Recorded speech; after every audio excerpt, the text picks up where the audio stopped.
अस्सलाम वालेकुम नाज़रीन, हाईटेक न्यूज के खबरनामे में आपका खैर मकदम है। मैं हूं नेहा खान। नजर डालते हैं आज की अहम खबरों पर। श्रीकाकुलम के एमएलए गोंडू शंकर ने वीके महेश्वर रेड्डी से मुलाकात की है, जिन्होंने जिले के एसपी के हैसियत से नई जिम्मेदारियां संभाली हैं। एमएलए शंकर ने जिले पुलिस दफ्तर में एसपी से मुलाकात की और गुलदस्ता देकर उनका खैर मकदम किया। इस मौके पर हल्के के सूरत हाल, शहर के हुदूद में ट्रैफिक अमन व अमान और दीगर उमूर पर तबादला ख्याल किया गया। चला वर्षिनी वेंकटा रेड्डी, साबिक डायरेक्टर स्टेट बीसी कॉर्पोरेशन, ने हाल ही में इरावरम पंचायत के तहत कुमारीपेट गांव में बीमारी से फौत होने वालों के अहल खाना से मुलाकात की। इस प्रोग्राम में बेकावुलु वेंकट रामन्ना और उमिदरापू अयप्पा रामन्ना, सूर्य बाबू अप्पा राव और गांव वालों ने हिस्सा लिया। रियासती तालीम, आईटी और इलेक्ट्रॉनिक्स के वजीर नारा लोकेश ने रियासत में स्कूली तालीम के लिए 2024-25 का तालीमी कैलेंडर जारी किया। माजी के बरअक्स वजीर आला और वजीर की तस्वीर के बगैर एक गैर सियासी स्कूल एकेडमिक कैलेंडर बनाया गया है। वजीर लोकेश ने इंडावली की रिहाइशगाह पर महकमे स्कूली तालीम के सीनियर अफसरान के साथ जायजा भी लिया।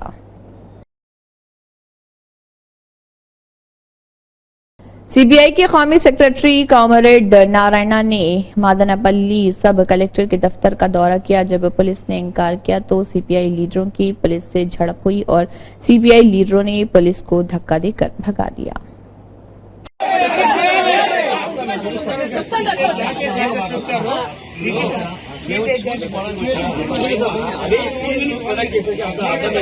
నేను బయట నుంచే చూస్తాం, ఇక్కడి నుంచి మేము లోపల కూడా చూస్తాం. అక్కడికన్నా మీరు సీన్ ప్రొటెక్షన్ చేసుకోండి. ఏం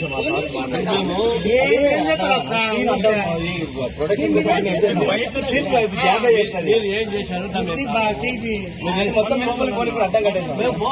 బయట నుంచి మీరు ఎక్కడ కట్టారు, బయట నుంచే చూస్తాము. మీరు ఎక్కడ కట్టారు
श्रीकाकुलम के एमएलए गोंडू शंकर ने कहा है कि अन्न कैंटीन वज़ीर आला चंद्रबाबू नायडू ने गरीबों की भूख मिटाने के लिए शुरू की थी और ये उनके दिमाग की इख्तरा थी।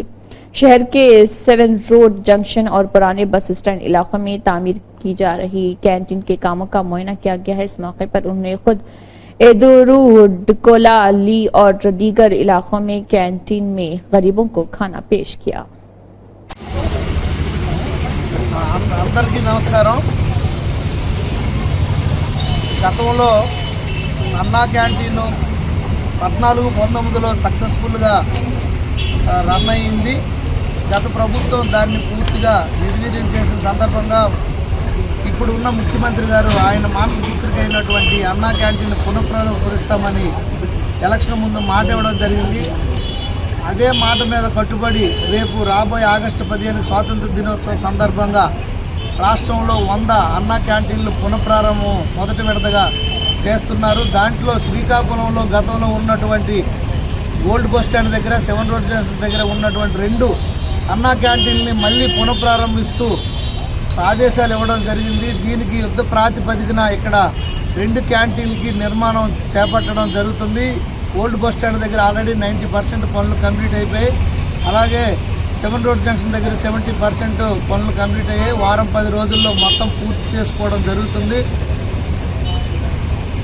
అంతవరకు నేను గత 23 ఏప్రిల్ 20న చంద్రబాబు నాయుడు గారి బర్త్డే సందర్భంగా మేము అన్నా క్యాంటీన్ స్టార్ట్ చేసి ఈ రోజుకి కంటిన్యూస్గా 467వ రోజు పూర్తి చేసుకున్నాం.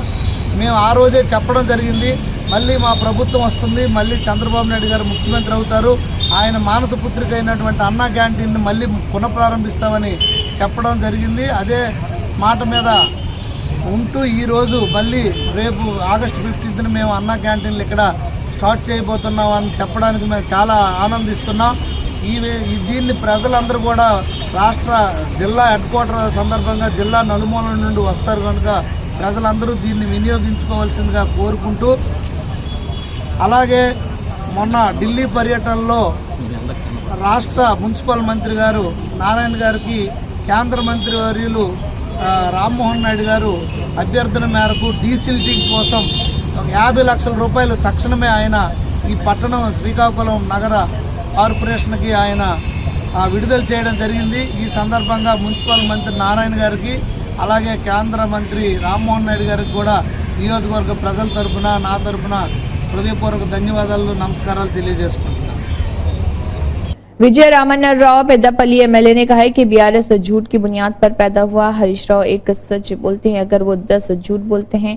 हमारे वज़ीर आला ने मोटरों पर मीटर लगाने के बीआरएस हुकूमत के मुआहदों का इंकशाफ किया है। अगर मेडी गड्ढा टूट जाता है तो केसीआर हुकूमत ने ऑपोजिशन जमातों और मीडिया को जाने से रोकने के लिए पुलिस का इंतजाम किया। एक अलविदाई तकरीब में राजभवन के अफसरान और अमला तेलंगाना झारखंड के सबकदोश होने वाले गवर्नर सीपी राधाकृष्णन और पुडुचेरी के लेफ्टिनेंट गवर्नर को अलविदा करने के लिए जमा हुए, जो जल्द ही महाराष्ट्र के गवर्नर के तौर पर अपना नया ओहदा संभालेंगे। राजभवन हैदराबाद में मुनक़िदा अलविदाई तकरीब गर्मा गर्म यादों और तशक्कुर से लबरेज रही। सीपी राधाकृष्णन ने जाती तौर पर राजभवन के हर ऑफिसर और अमले के रुकन से मुलाकात के लिए वक्त निकाला और उनकी पूरी मुद्दत में उनकी गैर मुतज़लज़ल हिमायत और ताउन के लिए अपनी गहरी तारीफ का इजहार किया। गवर्नर सीपी राधाकृष्णन ने राजभवन मंदिर में आषाढ़ा मासम बोनाल की तकरीबात में हिस्सा लिया। तकरीब के दौरान गवर्नर ने महाकाली देवी से मुल्क की खुशहाली और तरक्की के साथ साथ तेलंगाना के अवाम की भलाई के लिए दुआ की। उन्होंने कहा कि मैंने देवी से हमारी कौम और तेलंगाना की खुशहाली और तरक्की और तमाम लोगों की भलाई के लिए दुआ की है। गवर्नर ने इस मुबारक मौके पर तमाम मुलाजमीन और उनके अहले खाना को मुबारकबाद दी। सिटी पुलिस कमिश्नर के श्रीनिवास रेड्डी ने मंदिर का दौरा किया और श्री कानामादना मंदिर इंतजामिया की दावत पर अम्मावारी घाटम जुलूस का आगाज किया। एक बड़ी भीड़ के दरमियान और एक हाथी एक जुलूस हरी बोली कानामादना मंदिर से शुरू हुई। इस मौके पर Shri Kota Srinivas Reddy IPS Hyderabad police commissioner ने कहा कि वो इस बोनाल मेले में आकर बहुत खुशी महसूस कर रहे हैं।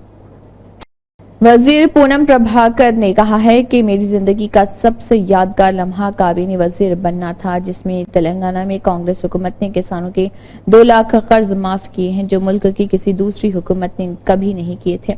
ये प्रोग्राम वजीर आला, नायब वजीर आला, एसोसिएट मिनिस्टर्स और MLA MLC के ताउन से मुनक़िद किया गया, जिन्होंने राहुल गांधी के ख्याल से ये फैसला लिया। कर्ज की माफी इस रियासत की तरक्की में किसानों के लिए बहुत मुफीद है, ताकि वो ज्यादा फसलें पैदा करके मौशी तौर पर तरक्की कर सकें। తెలంగాణ రాష్ట్ర కాంగ్రెస్ ప్రభుత్వం చారిత్రాత్మకంగా దేశంలో ఏ రాష్ట్రము చేపట్టని విధంగా రైతులకు 2 లక్షల రూపాయల రుణమాఫీ చేసే దానిలో కేబినెట్ మంత్రిగా భాగస్వామ్యం ఉండడం నా జీవితంలో ఒక మరపురాని ఘట్టం. ఈ రోజు ఈ నిర్ణయాన్ని తీసుకున్నటువంటి గౌరవ రాహుల్ గాంధీ గారి ఆలోచన, గౌరవ ముఖ్యమంత్రి గారు, ఉప ముఖ్యమంత్రి గారు, వ్యవసాయ శాఖ మంత్రుల చొరవతో సహచర కేబినెట్ మంత్రులందరి శాసనసభ్యుల శాసన మండలి సభ్యుల సహకారంతో ఈ కార్యక్రమం జరిగింది. రైతన్నలందరూ ఉత్సాహంగా ఈ రాష్ట్ర అభివృద్ధిలో మరింత పంటల ఉత్పత్తి ద్వారా ఆర్థికంగా ఎదగడానికి ఈ యొక్క అవకాశాన్ని వినియోగించుకొని వ్యవసాయం పండుగగా చేయాలని ఆకాంక్షిస్తూ రైతన్నలందరికీ కూడా హృదయపూర్వకంగా శుభాకాంక్షలు తెలియజేస్తా ఉన్నాను. Chandpasha social welfare society Asif Nagar mandal Vijaynagar colony के पिछले तरफ सरकारी जमीन पर गुज़िश्ता 80 सालों से यहाँ के सदर उन्होंने चीफ मिनिस्टर रेवंत रेड्डी को एक खत लिखकर कहा है कि यहाँ गरीब लोग रह रहे, उनके पास तमाम आधार कार्ड और तमाम दस्तावेजात हैं। कुछ गुंडे आधी रात को आते हैं और उनकी झोंपड़ियों को बेदर्दी से जला देते हैं।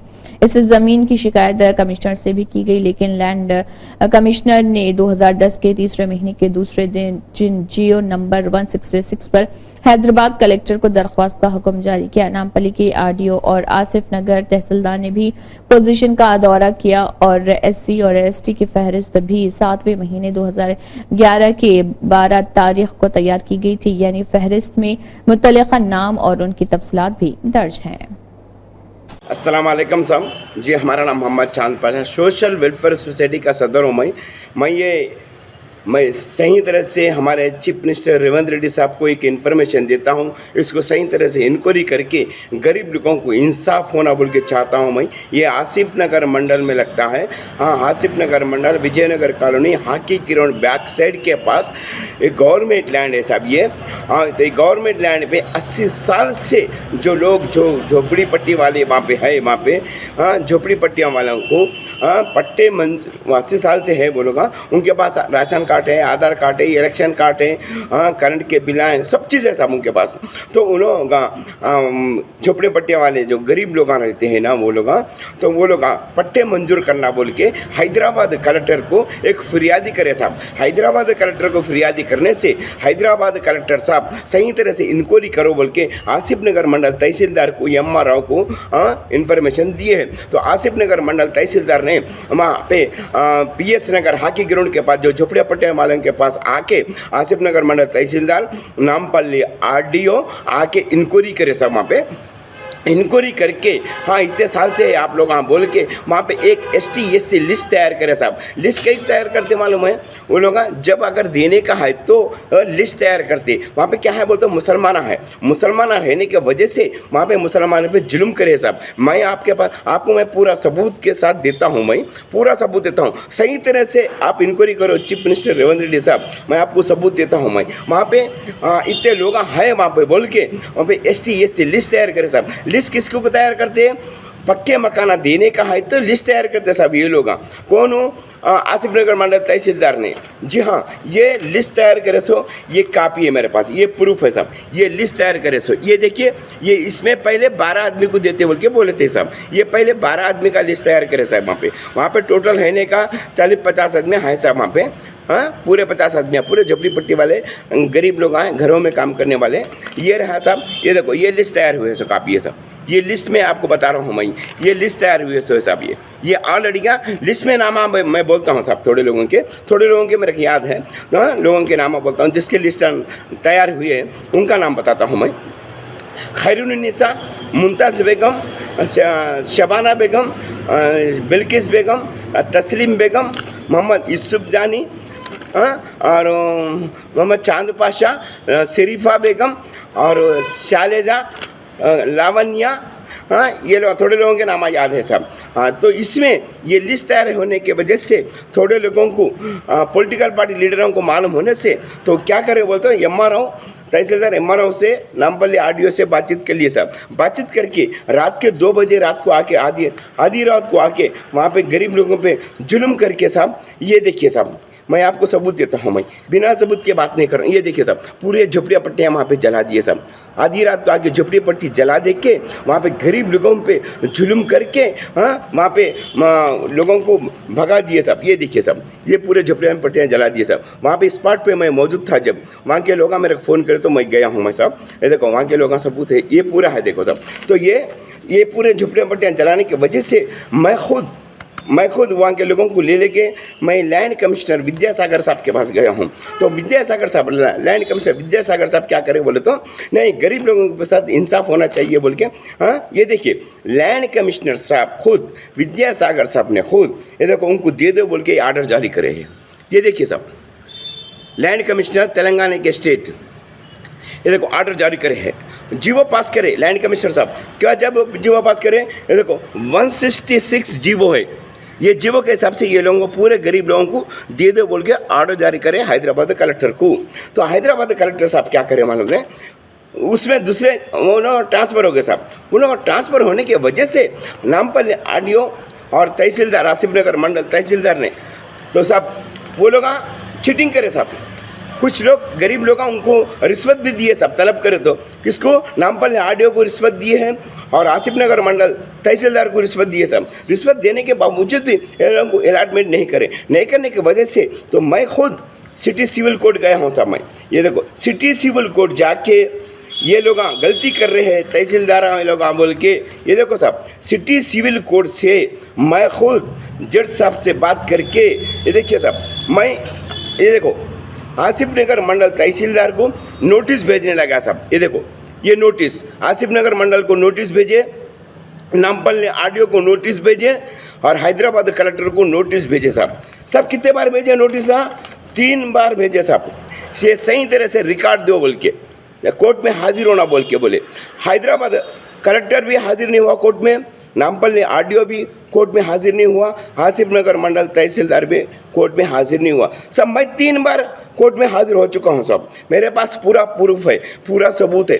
तो जब गरीब लोगों पे इतना नाइंसाफ़ी करके गरीब लोगों पे जुल्म करते हैं, कई की हुकूमत चलाते हैं, ये भड़काऊ हुकूमत चलाते हैं। देखिए मैं पूरा सबूत बता रहा हूँ ना। मैं अगर इज्जतदार है चीफ मिनिस्टर रेवंत रेड्डी, मैं अपना फ़ोन नंबर देता हूँ, तुम जाओ बोले जाओ, मैं आता हूँ। मैंने एनी टाइम तुम्हारे घर को बोलो, गेस्ट हाउस को बोलो, तुम्हारे गांधी भवन बोलो, मैं आता हूँ। क्यों बोलते हो? मैं सच्चाई पेश करता हूँ। अगर जब गरीब पे जुल्म करते हैं ना तो हम लोग बर्दाश्त नहीं करते। देखिए मेरा नंबर नोट कर लिया आप, 8977833307। ये मेरा फ़ोन नंबर है चीफ मिनिस्टर रेवंत रेड्डी साहब।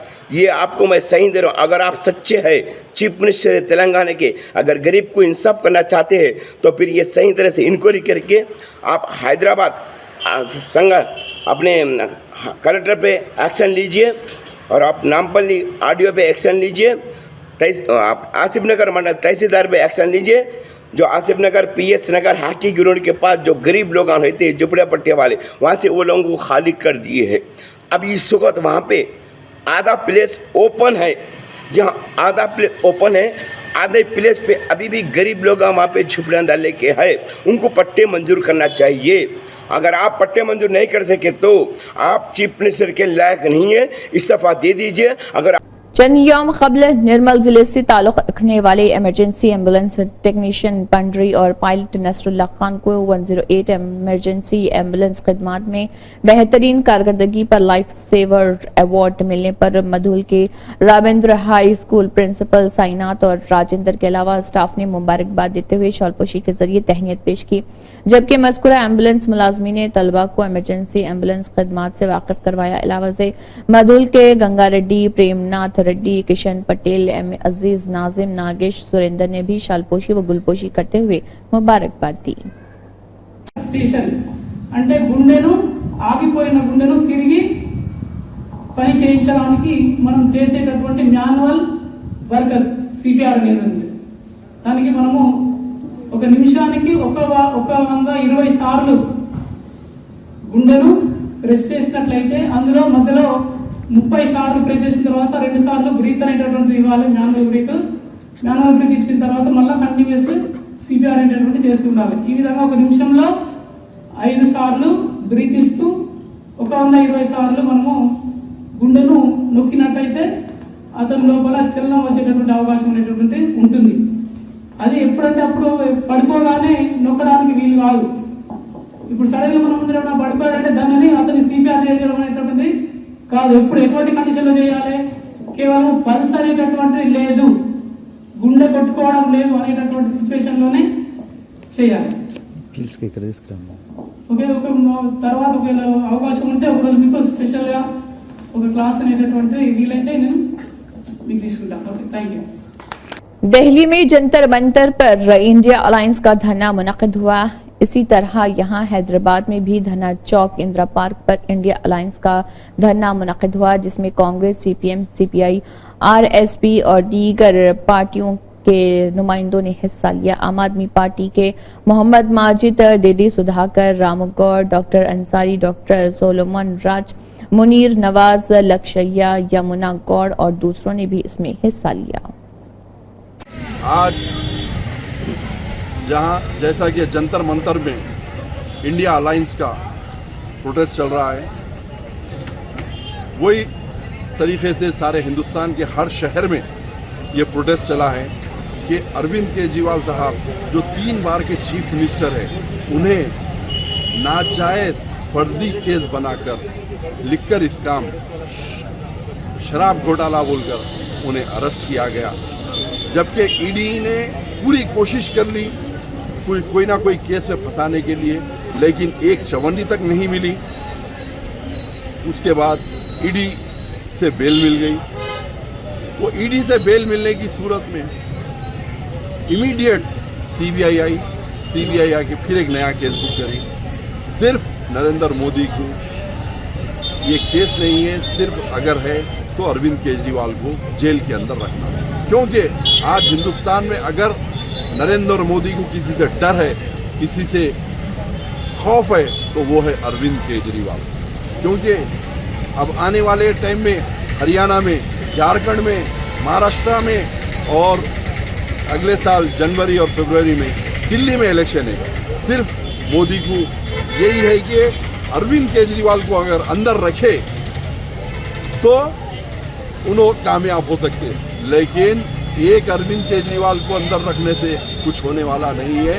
हजारों लाखों करोड़ों अरविंद केजरीवाल पैदा हो रहे हैं। और साथ ही साथ इंडिया अलायंस के जो थोड़े बहुत ना इत्तेफाकियाँ थे अपने अपने पॉलिटिकल पार्टियों में, लेकिन आज नरेंद्र मोदी की गलतियों से आज पूरे एक स्टेज पर आ गए, एक झंडे के तले आके नरेंद्र मोदी का बदला ले रहे हैं। आज आपको मालूम है शुगर लेवल 50 से नीचे 36 मरतबे अरविंद केजरीवाल का गिरते जा रहा है।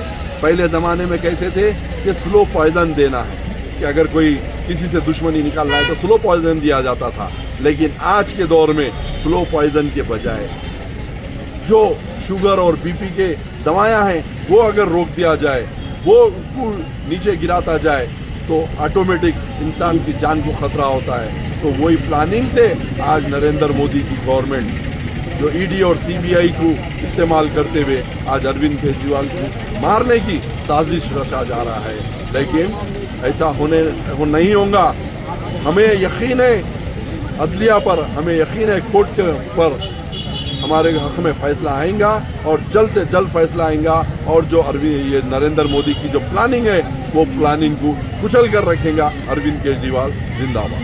रियासत तेलंगाना के वजीर तुमला नागेश्वरराव ने असेंबली अहाते में कर्ज माफी प्रोग्राम के दूसरे मरहले के इंतजामात का मुआयना किया।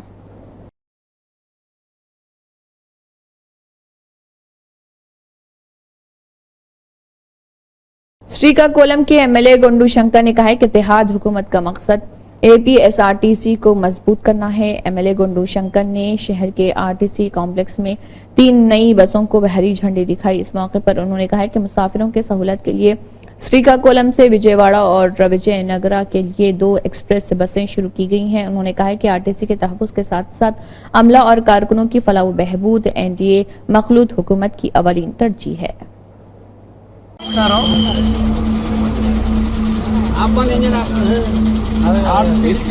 బలోపేతం దిశగా అలాగే ప్రజలకు సౌకర్యార్థం రాష్ట్ర వ్యాప్తంగా ఆర్టీసీలకి ప్రభుత్వం కొత్త బస్సులు ఇస్తున్న సందర్భంలో మన జిల్లాకి 4 ఇవ్వడం జరిగింది.